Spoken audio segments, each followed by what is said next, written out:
summed up everything in that introduction, and that's really the lecture in a nutshell. We'll flesh that out a little bit. But before I did Prodigal, another side is that I decided I really wanted to do some things outside my practice, and one of my first steps in that water was to come here and serve on the community team.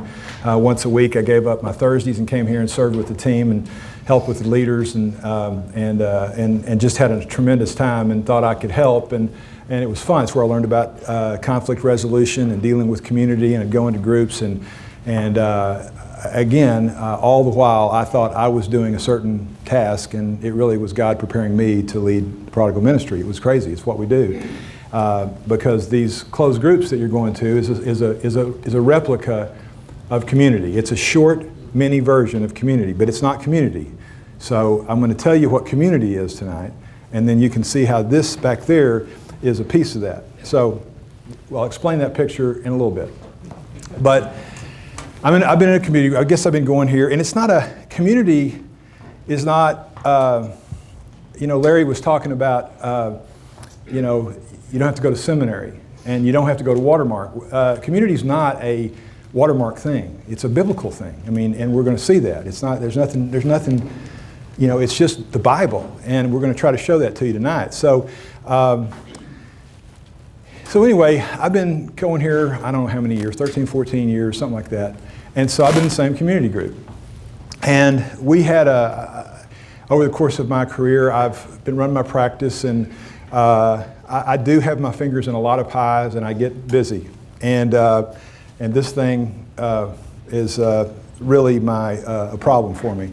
And so we were going to have, I remember we were going to have a retreat with our community group at a lake house. And so I'm working through the week, and I realized, oh God, the retreat's this weekend. Yeah, I forgot. And so I called the leader, I don't know, maybe on Thursday, and I said, hey, Robert, What's the topic this weekend? What are we doing? Is there anything? And Jenny goes, yeah, we're gonna look at our marriages closely. And I said, whew, fantastic. So I hung up, confident that the marriage deal I had that locked, and wasn't gonna have, so I'd have a walk the whole weekend, and so I could help the other people out, but I was gonna be in good shape. And so we got there, and a little more formal than I thought. So he handed us some questions, and I read the answers to my questions, and we were supposed to answer our questions individually, and then our wife would answer the questions individually, and then we'd get together and read them to each other. And then after we did that, at some point later in the weekend, we would go and review those answers with the group, and we'd process them. So it was really interesting, and so I answered mine, and as crazy as it sounds, Jenny's answers weren't really a lot like mine. And so at one point during our discussion, I remember we were going over it, and I learned a lot of things that night and that afternoon. And so she was answering, and at one point it culminated, and part of it was about taking trips and in the car to Austin or something like that, and I'd have my computer open and I'd be doing my emails and this, that, and the other, and surely she knew how busy he was and how important the guy was. It should be obvious that I should be looking at that. And I literally, in my mind, I really justified it that way. And so she just basically never complains much. But she said, it culminated in saying, I just feel like a comfy slipper to you. I come home and make you comfortable, but I don't feel like you're really pursuing me. And so I just thought again, God, it's going to take me a while to explain to her why she's wrong on that.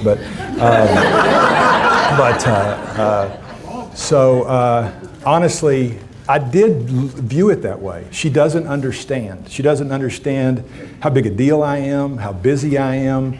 I wish she could walk a day in my shoes so she could get it. And I really did think that. And it hurt, but one-on-one, it was painful, but not that painful. And then we were first up. So we sat 2 chairs in front of the fireplace, and the minute I sat down, I could just feel the pit in my stomach. Because I knew those answers were not going to be, I looked at all the people there, it'd be like looking at y'all. I knew how this was fixing to play out. And what I could justify in front of my wife, in front of myself when I wrote my answers, I knew it was fixing to get ugly. Because they didn't have to say anything, and so as we began to read them, surprise, surprise, I began to weep because I was so convicted of what it was. But so what I did, y'all know me well, and you know the humble man of God that I am. So how I responded, honestly, was Jenny and I didn't really talk that night. We watched we heard the last person the next morning, and I literally packed the car, spun out on their driveway, and headed back to Dallas. That's how it ended. So I'll pick that story up in a minute. So let's look at an introduction on worldview. Is that, you know, I've got my own deal with God, or that's between me and God. That's personal and not something we should really talk about. I mean, you know, those people that say, you know what, you know, God and I've got this worked out. That's just a way, honestly, of saying, I don't want to talk about that. And remember, I added this little something that really jumped out to me in that video I played for you a couple of weeks ago. Those college kids. One of those girls said this. She said, "I just don't believe I have the right to tell someone else what's right or wrong for them." I saw a text in one of the things I get every day. I'm sorry, an email I got today, and on the cover of Time magazine this week, I haven't seen it. I hadn't taken time in it forever, but it said, "Is truth dead?" So, you know, 40 years ago, they had a thing that said, "Is God dead?" on Time magazine. So today, is truth dead? I don't believe I have the right to tell someone else what is right or wrong for them. And so that is a common worldview. Let's explain that and what the biblical call to community is. So if you think this is, we make it up here on this campus, God himself, there's great examples. God himself lives in eternal community. In Genesis 1:27, it's the Father and the Son and the Holy Spirit. Jesus gave us an example of living in community through his 12 disciples. He had a choice of how he could have done it. He could have had the greatest mega churches. Think about this for a minute. There's a little book called, 69-page book called, oh my gosh. Oh, God's Master Plan of Evangelism.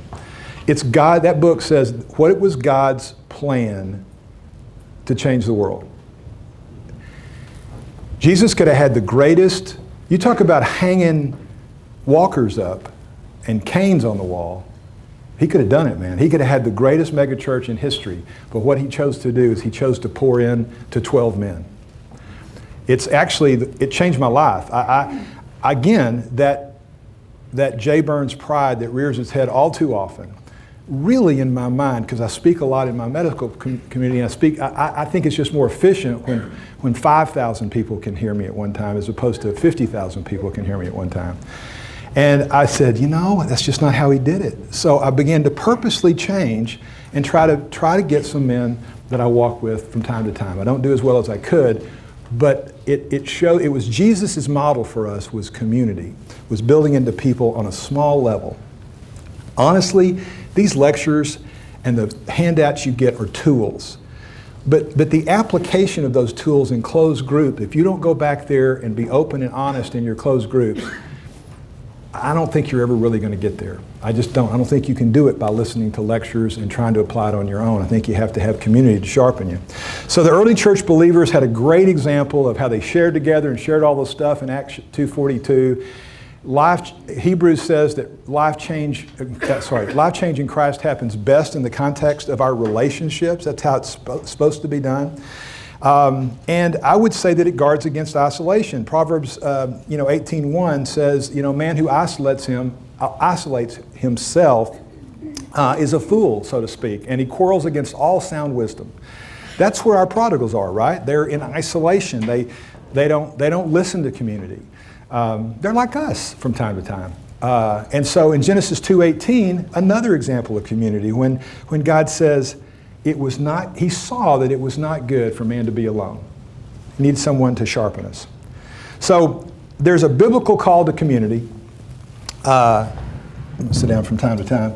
There's a biblical call to community, and that's to, in the Bible, if you look up one another or another, and you actually just Google it, you'll find, if you do a complete search, you'll find 59 references to one another. And in those, I'm going to read them really quickly, but he talks about how we should discuss with one another, love one another, ask one another, talk to one another, be devoted to one another, honor others above yourself, live in harmony with one another, don't judge one another, accept one another, greet each other with a holy kiss, treat with humility, gentleness, patience, and bearing with one another, treat one another with kindness, compassion, forgiveness, speak through hymns, psalms, and spiritual songs with one another, goes on and on. I'm not going to, you get the message. There's 59 of these. He doesn't say, we should go alone to pray, but we should live our lives in community. And the one another that's offered the most is how we are to love one another. It's multiple times, and it's the most common quoted one another. So we're to live in community. And if I was giving this talk to a recovery group at one point, and I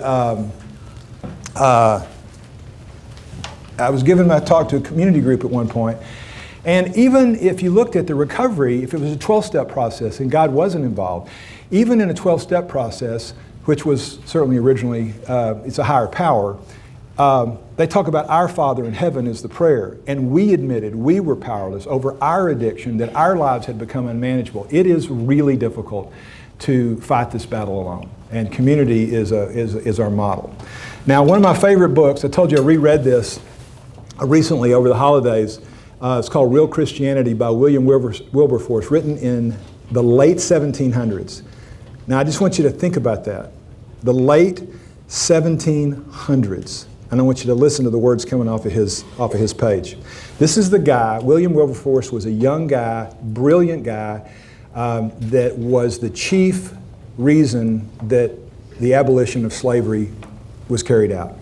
Great book, great movie about him. He's just, the more you know about William Wilberforce, the more you will be humbled and inspired. So he said, those who hold, in this book, Real Christianity, swept across the nation and literally started a started a Christian revolution in his country at that time.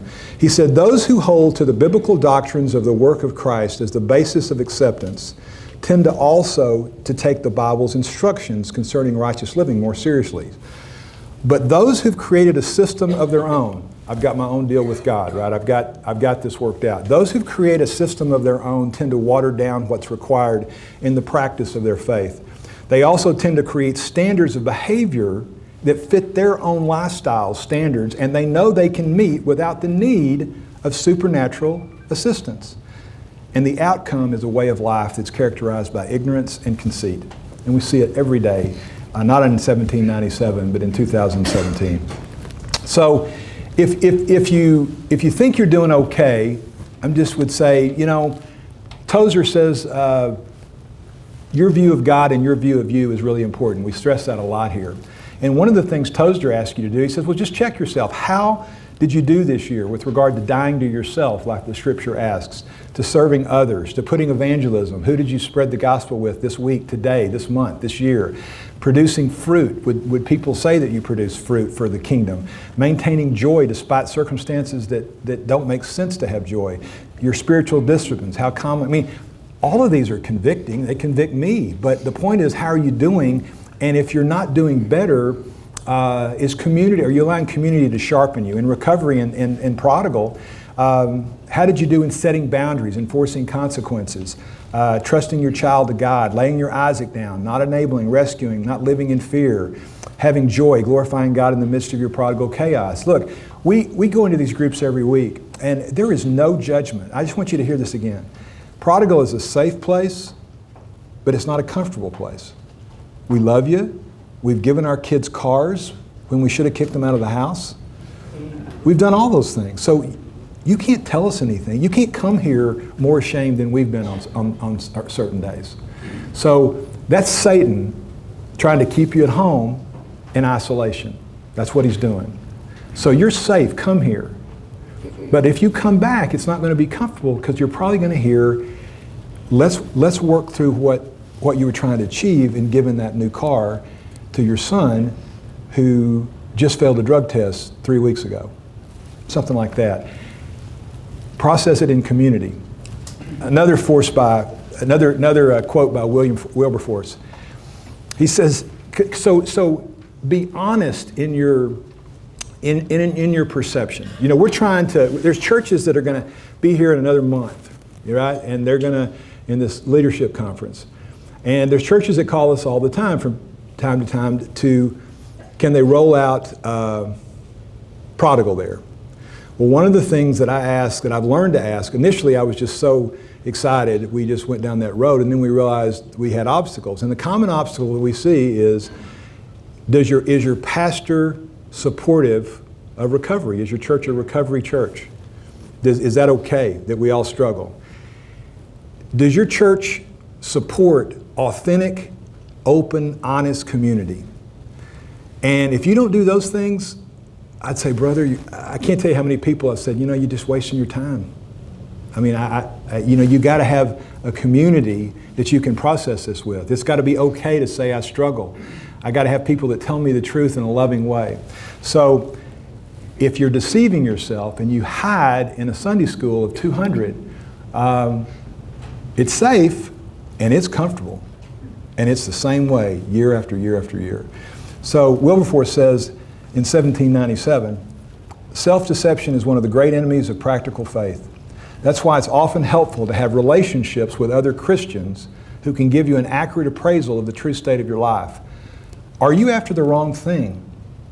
Because it's so easy to get caught in self-deception, check this with a few close friends. If you're unwilling to do this, it should be a signal that something's wrong. When you become aware of this, begin to distrust yourself. So I want you to remember that about beginning to distrust yourself.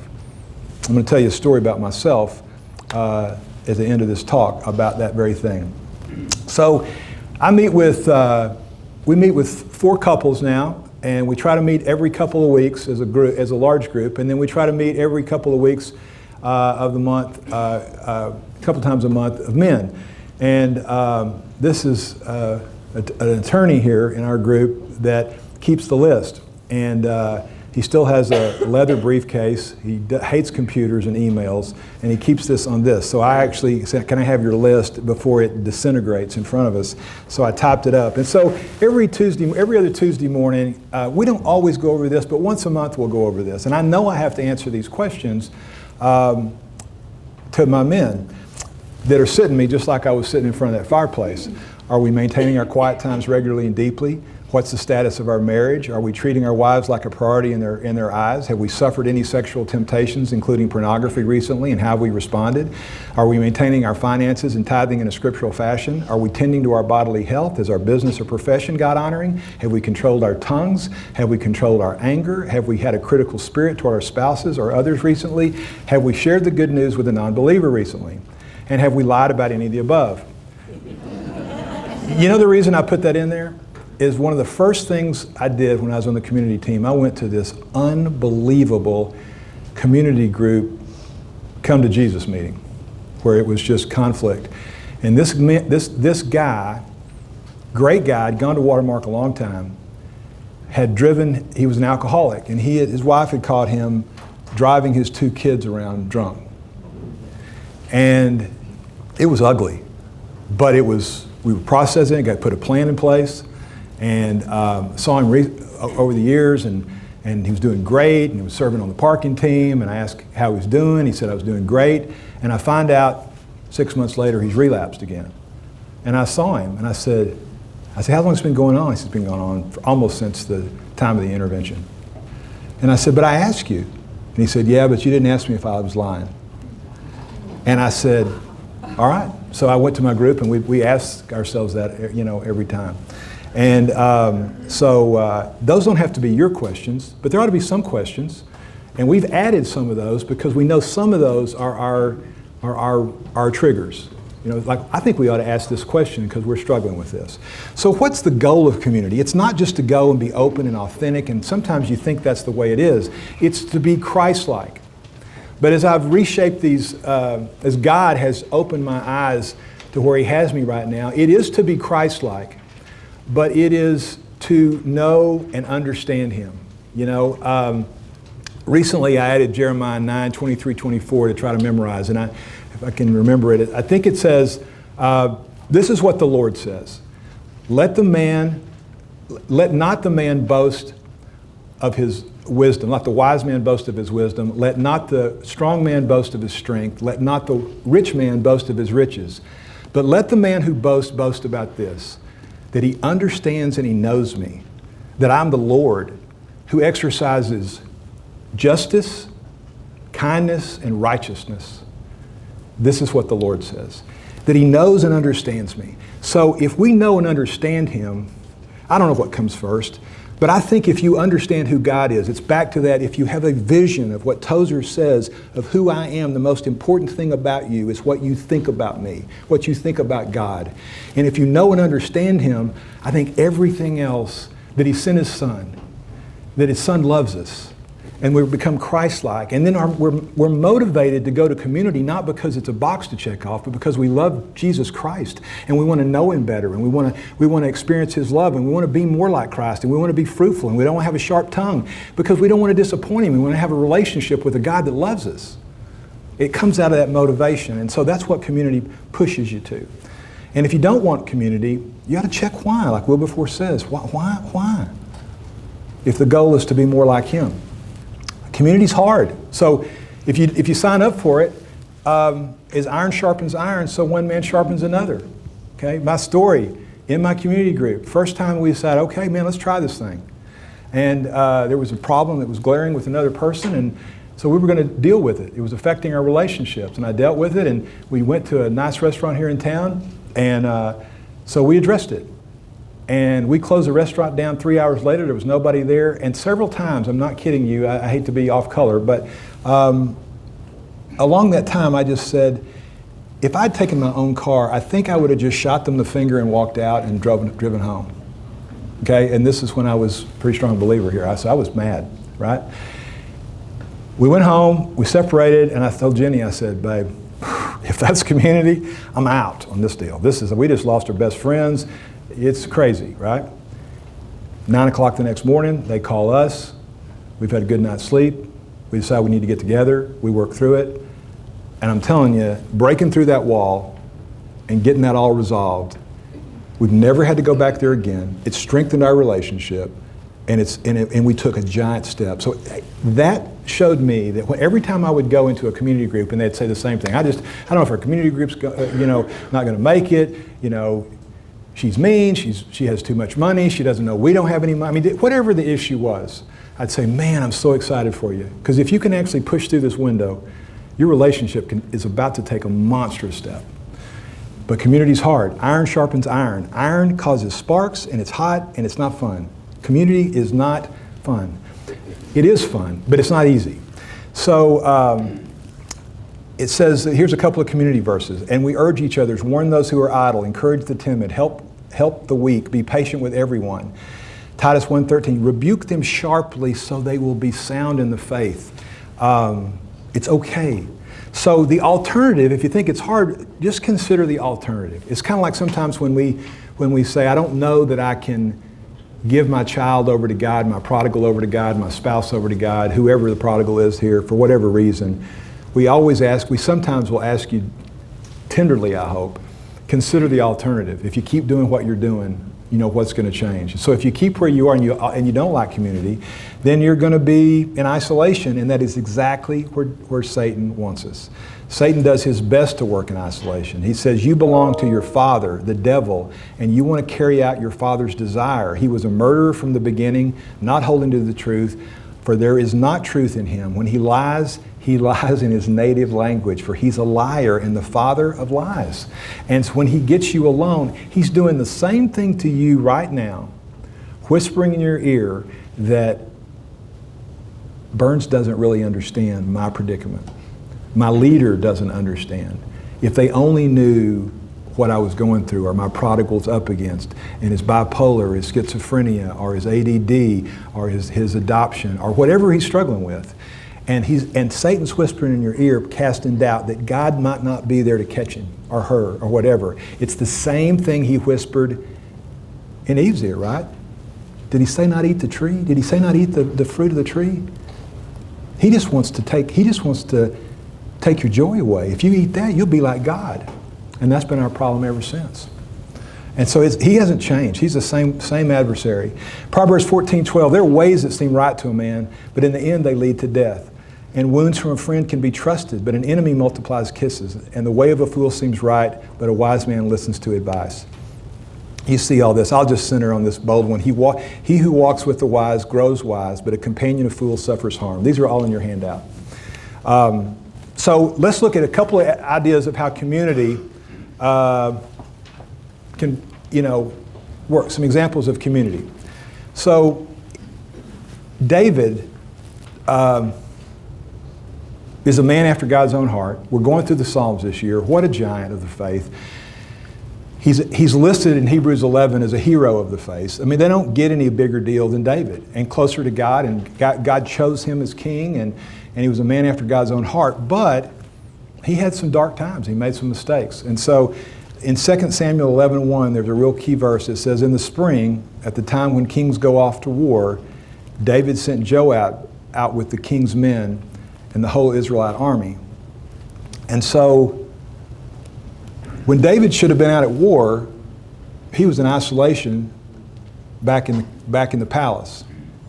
His eyes wandered, no one was around, and he caught the eye of a maiden bathing on the opposite roof. And you know the story.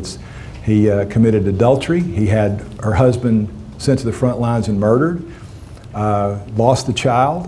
It was disastrous. And it started with him being in isolation and not surrounded by men. He didn't have to do his accountability questions that week, right?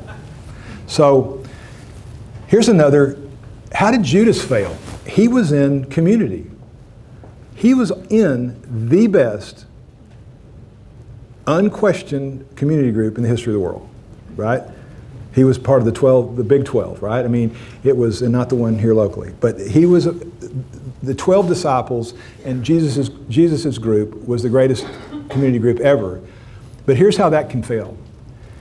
Judas was not authentic. He was not bringing the truth. He was not bringing in isolation. It was like, oh, if you knew me, if you knew who I was, if you knew the thoughts I was having, you wouldn't love me. And all you have to do is do that a few times and have people embrace you rather than shun you, and it becomes addictive. That you realize that you are a child of God, your community is a bunch of big knuckleheads just like you are. And what would it have been like if Judas would have said, you know what, I got to tell you, you frustrate me, Jesus, because I thought you were going to come to save us and overthrow Rome. And this money we could use to build a bigger army and whatever, and process that with him. His life would have turned out differently, I think. I don't know, but we'll never know. But the point is that that's how community can fail. If you don't participate, you'll get you'll not get the full benefit out of community. And so use that as a lesson in your closed group, to share, to be open about it. We all come here. We don't want people to know. One of the people that I've been counseling with a long time ago had an adultery issue. And they processed it. And the first time they said, well, they basically came to Jenny and I as the first person that they ever told. And I'd never seen that. And they were in our living room when he told her. Okay? A man should see that. Okay? And that's maybe one of the most painful things I've ever seen. She literally curled up in the fetal position for an hour in my living room. And they began to work through it. And they told another couple. They were never going to tell anybody. Then they told our community group. And as they healed, they told our pastor. And he remarried them in our living room. They now have told the world through their testimony in Regen. And the point is that as you get healthier, you realize you're a child of God and you use your pain to help others, and everybody's got the same stuff. It is addictive to participate in community. So my story in community, I'll apply it to my prodigal journey as we kind of wrap this up. So this is Hunter, and so our journey was, I was the enabler. Jenny might have done a little bit, but basically not a lot, not nearly as much as I did. And I came from kind of as I said, a kind of a Norman Rockwell family, didn't have any of that going on, so it just blindsided me. I just thought if you loved them hard enough, it's going to work out, right? So we went to we decided that we had heard that it just looked like it was not getting any better, so we had an intervention. And at that time, we got some people at our house that all of people that I could not respect anymore. My son had been up to a camp north of here, and Christian camp of just black leaders. We were told that he needed black role models and for his adoption and whatever, and so we had that for a year, but he wasn't doing well, and so we brought him down, and we had his leadership. We had our pastor here, Todd Wagner. We had an elder. We had part of my community group and my family, all believers. So we went through the issue, and I thought they cut it off a little early at 2 hours, but I thought it went well, honestly. So my son went home to work on some things that he was going to work on, and we processed it. And I realized very quickly that I was the only one in the room that didn't think it went, that I was the only one in the room that thought it went well. And I'm not used to being in a room where I'm the one that's naive and misguided, okay? It's very uncomfortable for me. But I looked at everybody in that community group and I went, it's kind of unanimous. And I'm the only one who doesn't get it. And I made a decision that kind of changed my life that day. Remember what Wilberforce says, you should begin to distrust yourself. So I made a commitment to them that I've kept to this day, that I'm not going to make any major decision about my son, who I love too much, without getting their approval. I processed every major decision Jenny and I have with them since that day. That's probably 13 years ago. Of significance. I still have to do it. You think I get up here and I got it figured out? I'm telling you, we're in the battles every day, trying to figure it out and trying not to make a mistake, because my heart still, we love them. We can get sucked into that thing. And it changed my life. And I would tell you not to trust yourself when you're emotional. Community is a wonderful thing. It's not something that's threatening. If you really want the truth, go bare your soul, and you've got people that are wise that can help you and shape you, and it's fun to make good, wise, biblically sound decisions. Try it. It's amazing, as opposed to shooting off the cuff and making a decision after 9 o'clock at night when you're tired and you've just received an emotional email. So I would tell you that my community group really encouraged me, but my pastor said something that day, and I will say it to you to this day.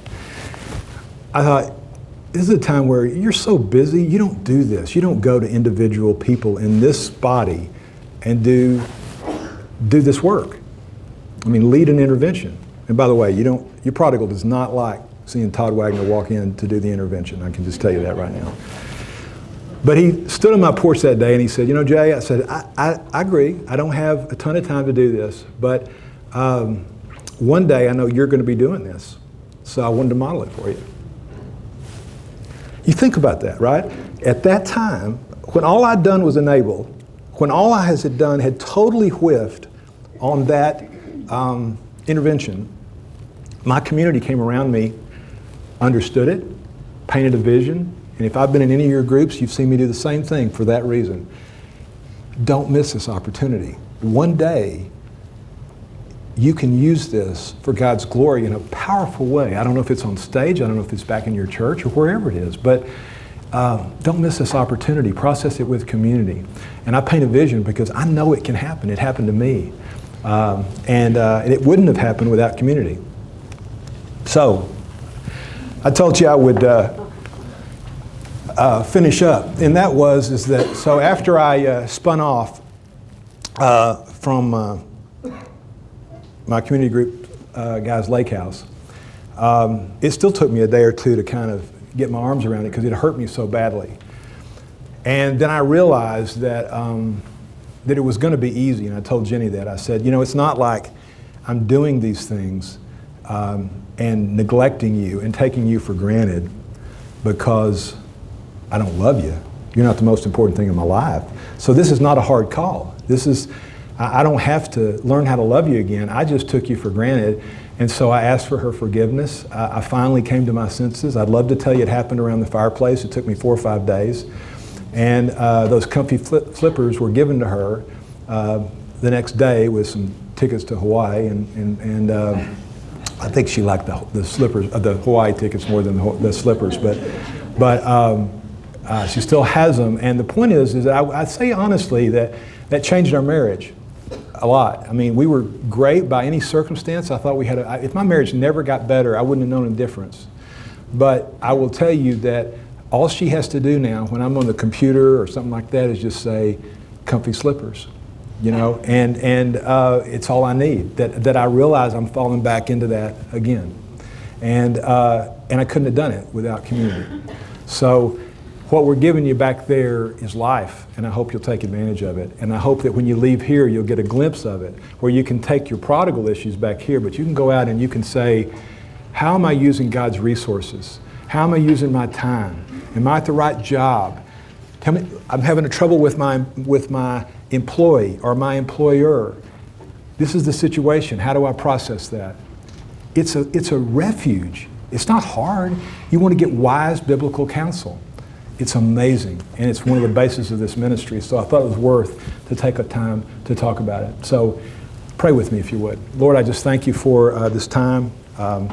Thank you for how you clearly delineate how important community is to you.